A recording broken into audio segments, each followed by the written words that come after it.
टीफी भट्ट के बहनोई के कत्ल के बाद लाहौर में गैंगवार शुरू होने जा रहा है। एक नया जो गैंगवार है उसका आगाज होगा। घर की खवातीन को भी इन्वॉल्व कर दिया गया। अब रिएक्शन तो आएगा। कैसर भट्ट और मीर फतेह को नामजद कर दिया गया है। 324 जो है ना वो 302 से भी ज्यादा खतरनाक है।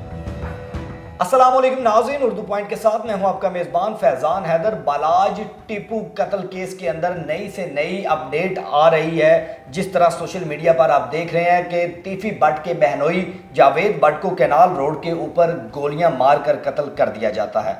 शूटर्स अभी तक नहीं मिले। नामालूम अफराद के खिलाफ लोग सोच रहे थे कि सोशल मीडिया पे शायद FIR दर्ज हो, लेकिन एक नॉमिनेटेड FIR दर्ज होती है। मेरे साथ फयाज रामे एडवोकेट मौजूद है जो इस केस को बड़ी बारीकी से देख रहे हैं और काफ़ी अरसा दराज से देख रहे हैं जब से ये मामलात स्टार्ट हुए हैं। सर, जानना चाहूँगा आपसे कि जावेद भट्ट का कत्ल कि टीफी भट्ट की फैमिली में से पहला कोई बंदा जिसका मर्डर हुआ है, किस नज़र से देखते हैं कि किस तरफ जा रहे हैं मामला सारे? मैं देखें, ये लास्ट टाइम मैं एक स्टेटमेंट देख रहा था CCPO लाहौर साहब का कि लाहौर में गैंगवार जो है वो ख़त्म हो गया, लेकिन इस मर्डर के बाद तो ये लग रहा है कि ये गैंगवार की एक नया आगाज़ है।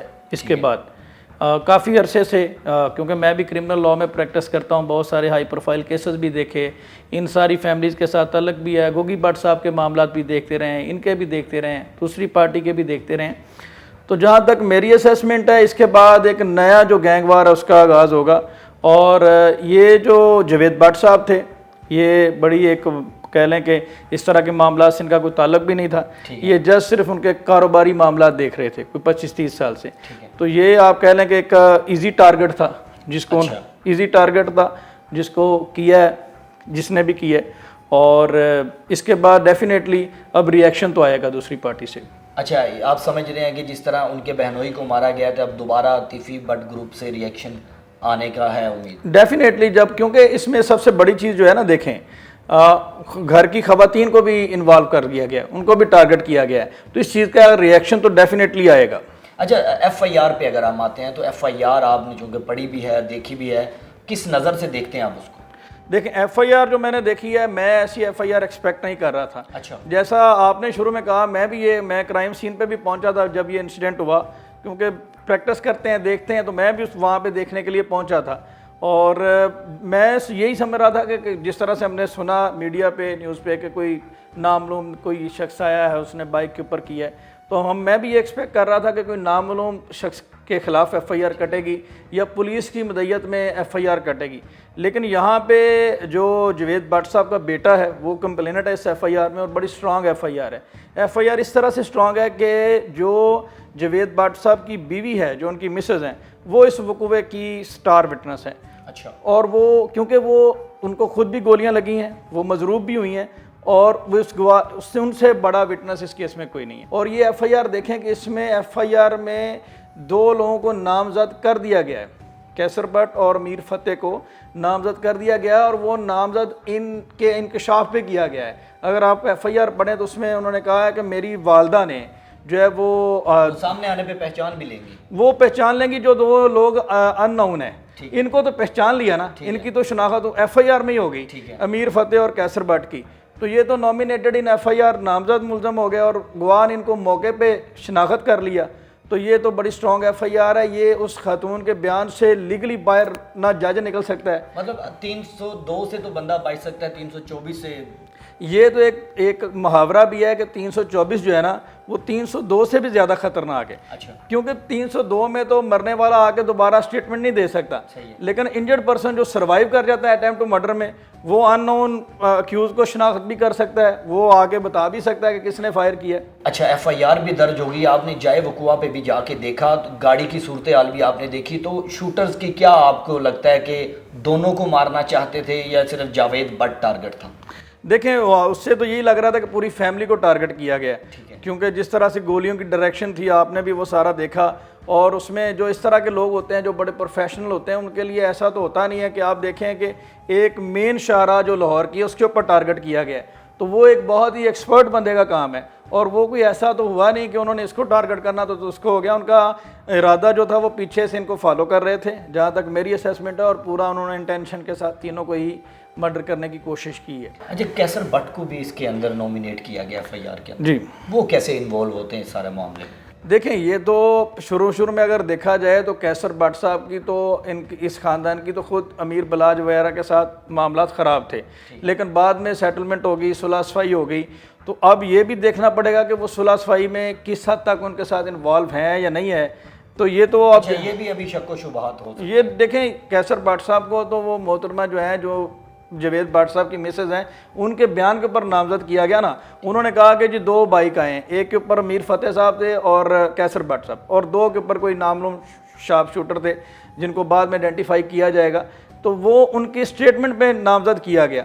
तो ये तो अब पुलिस इन्वेस्टिगेट करेगी इन सारी चीज़ों को कि उनका क्या रोल है, वो वहाँ पे हैं या नहीं है। लेकिन स्टार विटनेस का जो बयान है वो किसी वकील के लिए भी, पुलिस के लिए भी, जज के लिए भी उसको रद्द करना बड़ा मुश्किल है। कानूनी तौर पर तो देखें हमने कोई इसमें जो वकील होता है वो हकीकत पसंद होता है, उसका जज्बात से कोई ताल्लुक नहीं होता।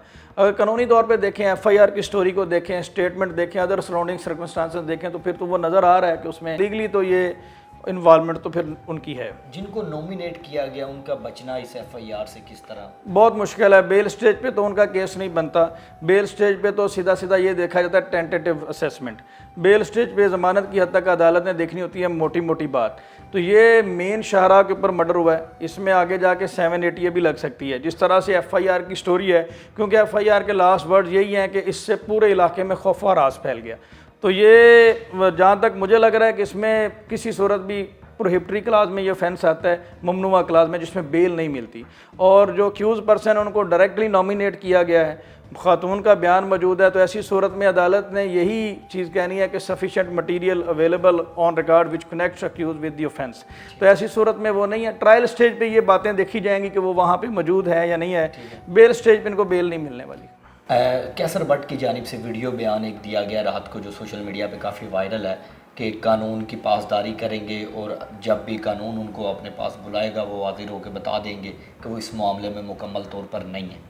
इसको किस नज़र से देखें, ये तो उनका एक डिफेंस है, वो हर बंदा कोशिश करता है अपने आप को जस्टिफाई करने के लिए। लेकिन यहाँ पे बेसिकली हमारा जो अदालती निज़ाम है वो ज़ुबानी बातों पे नहीं चलता, ठीक है। उन्हें उसके लिए कोई एविडेंस देना होगा, या तो वो कोई ऐसा एविडेंस ले आएँ कि वो ये साबित कर दें कि at the time of occurrence वो वहाँ पे मौजूद नहीं थे, किसी और जगह पे थे। कोई बहुत ऐसा स्ट्रॉन्ग एविडेंस ले आते हैं, जैसा कि वो सीडीआर अगर निकलवा के ले, सीडीआर जो है वो इतना सॉलिड एविडेंस नहीं है। आपका मोबाइल किसी और के पास भी हो सकता है। ये सॉलिड एविडेंस क्या हो सकता है? सॉलिड एविडेंस तो स्टेटमेंट ही होता है। 2 तरह का एविडेंस होता है, डॉक्यूमेंट्री एविडेंस या ओरल एविडेंस। तो ओरल एविडेंस को हमेशा तरजीह दी जाती है। एक विक्टिम का जो बयान है उसके मुकाबले में आपको कोई ऐसा कोई इलेक्ट्रॉनिक एविडेंस, जैसा कि अब आप कहते हैं कि आप कोई एयरपोर्ट का टिकट लेकर आ जाते हैं कि जी मैं तो उस वक्त कराची था, तो इस तरह की चीज़ें खाली सीडीआर नहीं है, क्योंकि इस तरह के मामलात में आपको चेन ऑफ एविडेंस जो है वो देनी होगी। सीटीआर तो आपका मोबाइल गुम भी हो सकता है, किसी और के पास भी हो सकता है। अच्छा सर, ये दोनों जो खानदान है इनकी लड़ाई आपस में थी, लेकिन अब इनके जो आगे रिश्तेदार हैं वो इस लड़ाई के अंदर इन्वॉल्व होते जा रहे हैं। जैसे जावेद भट्ट जो तीफी भट्ट के बहनोई हैं, उनका जिस तरह आप कह रहे हैं कि लड़ाई के साथ कोई मामलात नहीं थे, वो एक कारोबारी शख्सियत है, तो अब क्या बनेगा? दूसरी पार्टी और ये पार्टी फैमिलीज इन्वॉल्व हो गई कि इसमें जो है वो फैमिली को इन्वॉल्व, यही वजह है कि दूसरे लोगों का इन्वॉल्व होना जो है वो एक नया आगाज़ कर रहा है गैंग वार का लाहौर में। जबकि सीसीपीओ साहब कह रहे हैं कि जी गैंग वार ख़त्म हो गया।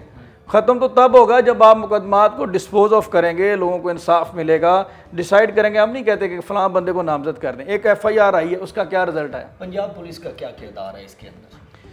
पंजाब पुलिस का किरदार जो है वो इंतहाई मशकूक है इस पूरे मामलात में, और गोल मोल करती हुई वो चीज़ों को नज़र आई है। अगर आप पिछले मुकदमात की देखें तो जो कानूनी तौर पे देखें, एक बैटर होता है 109, ठीक है। बैटर का रोल क्या है कि उसने एड प्रोवाइड की है, सहूलतकारी की है। अब आप बैटर को छोड़ के जो असल मुलज़म है उसकी तरफ ध्यान ना दें तो डेफिनेटली मामला ख़राब होंगे। फिर जो ताकतवर होता है वो फिर अपनी मर्ज़ी से चीज़ों को डिसाइड रोड पे करता है। वो कहता है कि क्यों लोग ऐसा इंसिडेंट क्यों होता है? जब एक आम आदमी समझता है यार मुझे इंसाफ नहीं मिल रहा, तो ठीक है भाई। कभी इससे पहले ये भी नहीं हुआ कि दुश्मनी चलती रही है, घर की ख़वातीन को इन्वॉल्व नहीं किया गया। लेकिन अब ये दुश्मनी इतनी शिद्दत इख्तियार कर गई है कि अब घर की ख़वातीन भी इसकी ज़द में आ गई हैं। तो ये बस अल्लाह रहम ही करे। अब सर, पहले हमने देखा गया कि दोनों पार्टीज इनकारी होती हैं, जब बयानात आते हैं कि ये हमने नहीं किया, ये हमने किया, लेकिन नामजद करते रहे हैं दोनों। तो अब क्या देखते हैं कि मुस्तकबिल में क्या ये लोग आपस में बैठ पाएंगे, क्या कोई बड़े हमारे सियासतदान, कोई हमारे पुलिस अफसरान कोई बैठेंगे ताकि अमन कायम हो सके लाहौर का? बिल्कुल बैठेंगे, कोई भी लड़ाई होती है उसका एट द एंड सुलह ही होती है। सर 25-30 साल हो गए हैं। बिल्कुल आपकी बात ठीक है, लेकिन ये जो लाहौर का मिजाज है और इस तरह का है, वो ये जो इंसिडेंट हुआ है इसकी वापसी होगी, फिर उसके बाद टेबल टॉक होगी।